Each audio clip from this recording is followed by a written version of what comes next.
School's back in, activities are starting, and chaos is creeping in. Do you want to save time and money as fall unfolds? Well, join me today as we build some smart routines that bless your family and your budget, because I've got the solution for eliminating the chaos on today's show. Hey there, and welcome back to Financially Confident Christian. I'm Ralph, and we're in our series, Smart Money for Back to School and Beyond. Now, yesterday, we talked about how to teach your kids money habits, and we talked about how to start that early. So if you missed it, I'm going to encourage you to check it out. Hey, you can find all of our episodes at financiallyconfidentchristian.com. Now, today we're going to go in a new direction. We're going to be talking about building fall routines that reduce stress and increase your savings. Hey, remember when my kids were younger, we got into that summer routine and along came the school year and it's back to get into that fall routine. And that can be a time of chaos, like I mentioned earlier, and can cause a lot of stress and also cost you some money. See, the truth is summer's slow pace is getting ready to be gone. If you're listening to this when it's actually released, we're not too far away from that. And if you're like my family, mornings can be frantic. And then when the kids get home from school in the evenings, it's completely disorganized. And takeout food becomes the norm. And before long, if you're not paying attention, deadlines are getting missed and stress builds. And here's my big takeaway for today, why I talk about it on today's show. Money leaks through last-minute chaos. Because if you're like my family, life feels more reactive and not intentional. And hey, we just did a whole series about living intentionally. But here's the thing I want you to understand today. Routines are a gift. They're not a prison. Let's get to the word. Let's look at the book of 1 Corinthians, chapter 14, verse 40, and it says this: everything should be done in a fitting and orderly way. Now, you say that to your kids, they'll be like, oh, sure, that sounds good, Mom and Dad, but, back to school is not necessarily an orderly way, but that's what the word says. Let's look at the book of Ephesians, chapter 5, verses 15 and 16. It says, see then that you walk circumspectly, not as fools, but as wise, redeeming the time, because I love the ending of this, because the days are evil. I think that pretty much stands on its own, but let's look at this one. This is from the book of Proverbs, chapter 14, verse 23. And it says this, and I think this is a good way to cap off our scripture for today. All hard work brings a profit. All hard work brings a profit. See, stewardship isn't just about money. It'd be easy for me to talk to you about, hey, let's do this for money, let's do this, and we'll all be set. But stewardship's bigger than that. Stewardship is also about your time. It's about your energy. It's about a rhythm. And hey, if we do it all right, it's about peace. Because routines, in the end, are a spiritual act of alignment. So you might be saying, Ralph, okay, I'm on the same page as you. Let's figure this out. What can we do? Well, here's my solution for today. I want you to really identify one chaotic point in your week and apply a time-saving, money-saving tweak. So here's your one action step for today. I want you to start by identifying just one chaos point. Hey, maybe for you, it's that morning routine, getting the kids ready, getting the bags packed and all that sort of thing. Maybe that's what it is. Or maybe for you, it's dinner time. Dinner times can be tough. We got homework to worry about. Maybe we're shuffling this one to this extracurricular or something like that. We got sports going on. That can be chaotic. And then how about Sunday night chaos? That can be something too. Just name it. I'm going to tell you a story about my boys right now because this will really bring this home completely. So picture this, my two boys. Now, my oldest son, he's a very precise guy. I mean, he is always on time. In fact, if it was time to leave at 7:30, he was walking out the door at 7:29. There's no excuses, no room for flexibility. For him, he's tapping on his watch. It's all about the schedule. Now, my other son is a different story. I mean, my youngest son, no worry, no hurry.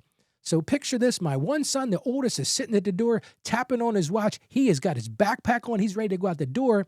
My other son is just now starting to make his way down the steps from his bedroom on the second floor. He's got his shirt half dressed. He's disheveled, and it's now already 7:30. And inevitably, the battle would ensue. Unfortunately, my wife became the referee on the way to school. We used to call it the MMA battle in the backseat of her car.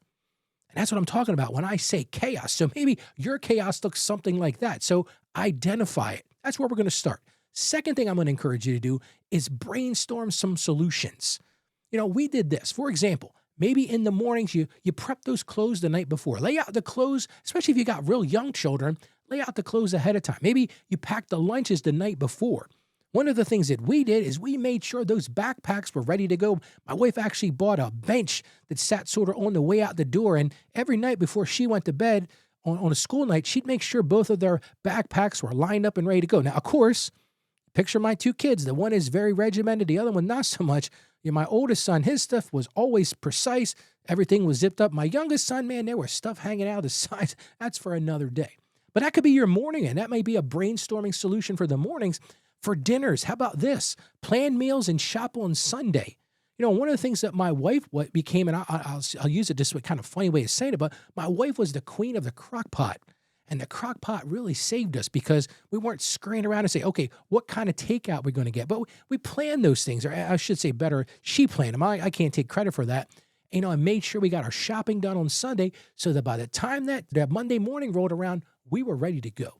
So that's the second thing. Brainstorm some solutions. And then I don't want you to do too much. I just want you to implement one change. Just pick one small change and start it when school goes back. And if you're listening to this and school's already started, start it this week. And here's another little bonus tip. Budget for helpful tools. So maybe you need to find a planner. One of the things that one of my customers told me about, one of my clients is, hey, what we do during the school year off? We bought one of the plastic calendars that you put on the wall, and we just wrote down everything that's going on for the next month. I thought that was a great idea. Or maybe you need to become the queen of the slow cooker as well. So get something like that. Or maybe some bins or containers. But if it truly helps you, plan and purchase intentionally. Because my whole goal with all the things I've talked about today is to really help you reduce your stress and also reduce that scattered spending. Because with chaos comes scattered spending, and that could put you in a down spiral for your budget. It also helps boost family peace. Listen, there wasn't much we could do about the two of ours. Like I said, it was literally MMA in the back seat. But if you have a plan, if you've got a routine and a rhythm, I think it's really going to promote family peace. It also certainly increases consistency and it increases clarity.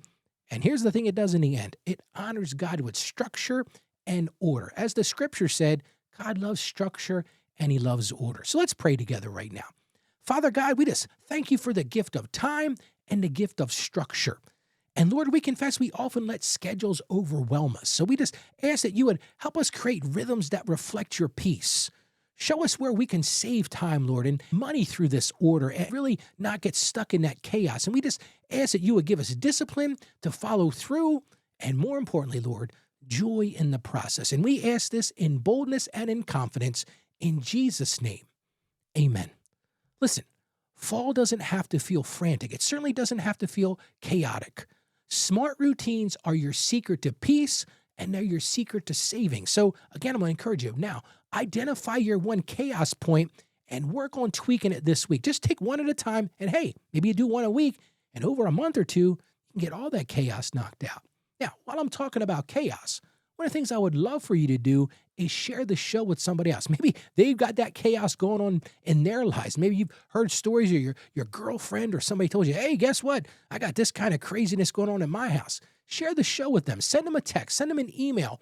Share it with friends and family who may need the same idea that we talked about. Just send them to financiallyconfidentchristian.com and say, hey, this guy, Ralph, he's got some great ideas on how to get ready for back to school. Now, tomorrow, we're going to be talking about intentional fall meal planning. I'm going to show you how to save money and eat better. So I'm going to encourage you not to miss it. Now, let's all go out there today and be financially confident Christians. You can do this. I truly believe in you. Believe in yourself. Stay financially savvy. God bless you, and you have a great day today.